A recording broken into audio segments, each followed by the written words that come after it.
რა არ უნდა გავაკეთო არა, რეალურად რა უნდა გავაკეთო დაშავების შემდეგ. მშობელი ხშირად ფიქრობს ხოლმე რა, როგორ არ უნდა მოვიქცე, რა შეიძლება არ გამოვიყენო ბავშვთან და ამის მიღმა უკვე ავიწყდება ხოლმე რომ რაღაც სპონტანურად წამოიყვირებ, რაღაც სპონტანურად ბავშვს უხეშად მიმართა და აღარ ფიქრობს იმაზე რა შეიძლება ამ კონკრეტული წამოყვირების მერე თქვას. ასე რომ მშობლები ორიენტირებულები უნდა იყვნენ იმაზე, რომ რო შემეშლება რა უნდა გავაკეთო. შეცდომებისგან დაშვებული არავინ არ ვართ. მშობლებს ვერ ვეტყვით იმას, რომ ეს არ გააკეთოთ.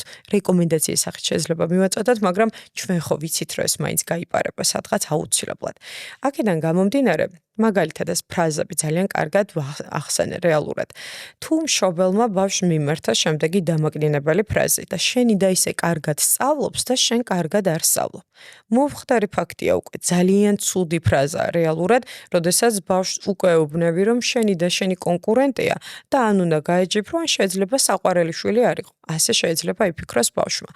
ამის შემდეგ მაქსიმალურად უნდა ვეცადოთ ის, რომ განა ვერბალურად ვუთხრათ რაღაც პირობითად არასასურველი. ვიმუშაოთ ჩვენს უკვე მომხდარ წამოძახილ სიტყვაზე, როგორც ქცევითი მიმართულებით, ასევე მეტყველების მიმართულებით. თან ვესაუბროთ, თან გავისეირნოთ და რაც მთავარია მოვიბოდიშოთ. აუცილებლად.